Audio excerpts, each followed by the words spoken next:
Today for the blog hop, we will be using ElaDia's papers made by Ella, and we are going to use part of the rainbow collection today.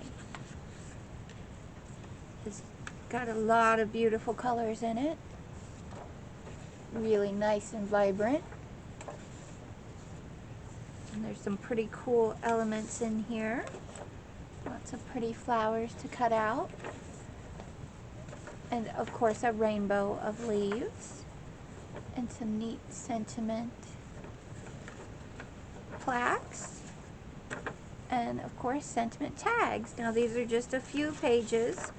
She has, I believe, 20 pages in all in this collection. And today we are going to be making a origami wallet book. So I'm going to show you how to make the folds. There are two tiny pieces that you need to cut off.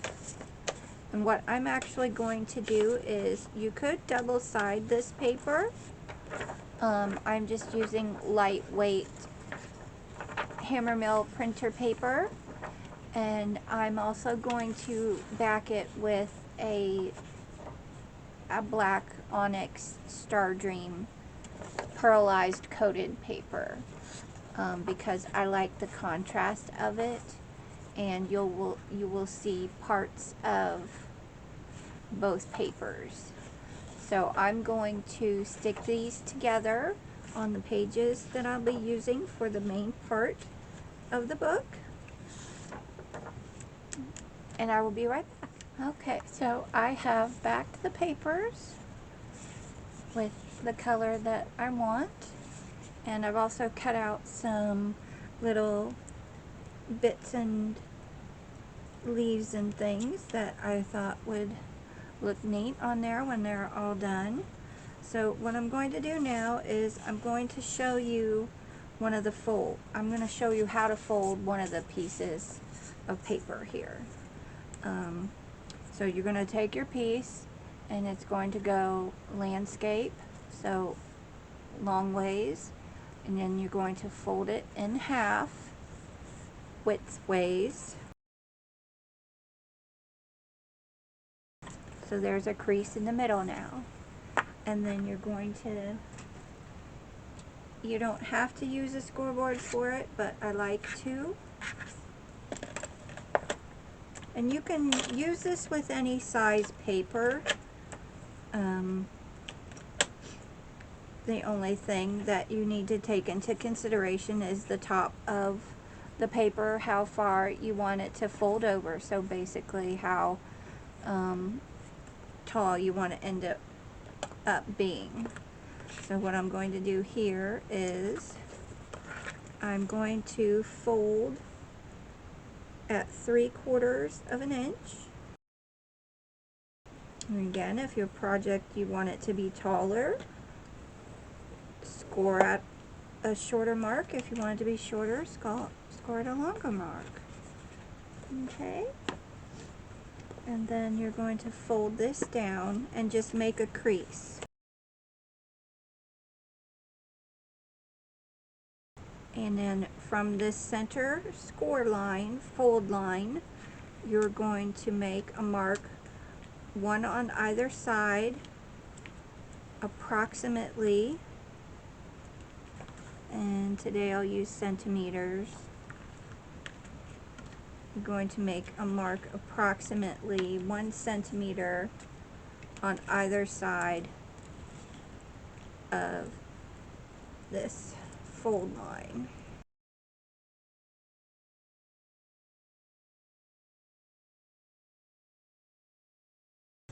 This is going to be your top where you have this fold, and then you're going to take both sides and fold in to your marks.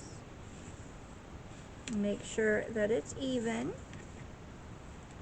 and just give it a nice crease. And the reason I'm not telling you how far to come over and score or fold is because your piece of paper can be multiple sizes. So it just depends on how big or small you want the end pages to be and how big you want your pocket to be.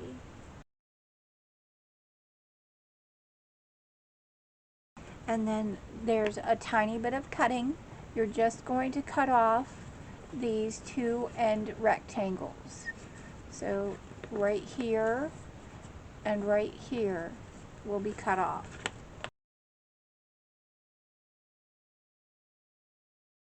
So you will end up with it looking like this, and save these little rectangles that you cut off because they're good for little page tabs.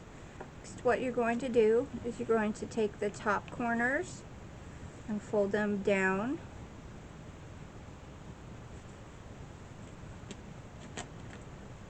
to this first fold line you have now, and then the bottom corners and fold them up to the first fold line. Now you're going to take these flaps and fold them in on that fold line so that you end up with something like this. And then you're going to flip it over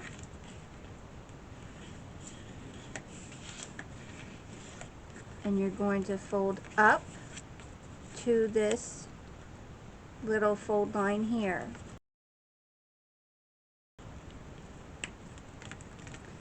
So that you have this. Okay, and then you're going to take this top fold and fold it over the other side and tuck it in to this side's pockets. Okay, and then you're going to fold that on that middle fold line, and there's your page. And you've got a pocket here, open it up, pocket here, and a pocket here. And this is how your little pages in your book are going to be. Okay, now here's my little pages. And the center one I chose to do the opposite way. And I chose to have the little flat part on the outside because I like how it lays better and I don't have to adhere it down because my paper is a little thick. So, but normally you would put that on the inside for a more finished look to the exterior in case you were just going to use it as a one-page pocketbook or something like that, or a piece of a card for a happy mail. Okay, hopefully I'm going to be able to have enough time to show you this Western binding technique. We're only allotted 10 minutes on the blog hop, so I didn't want to do a voiceover or anything for the origami folds because it can be confusing if I'm not speaking as I do it. So each one has 2 holes. You just go in the top hole, leave a tail as long as you want, and it's going to be knotted here. So keep that in mind if you want a bead or a bookmark or something. Come out the bottom hole, get your second signature, make sure your pockets are all going the right way. Then you're going to come down the bottom hole and up the top hole, still in the second signature. Pull them tight and knot it. Okay, and then you're going to add your third signature. And what you're going to do here is take this and you're going to go down the top hole of the third,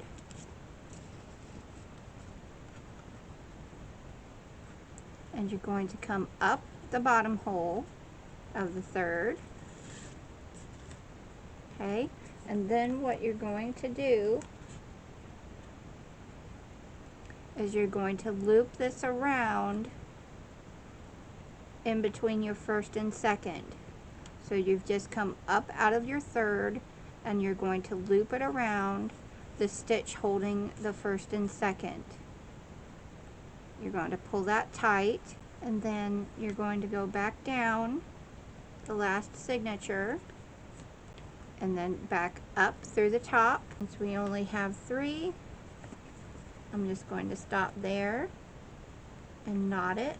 Thanks very much for joining me, everyone. Please follow the blog hop rules. They're in the description box below. And thank you very much for stopping by today. Have a wonderful day. Bye.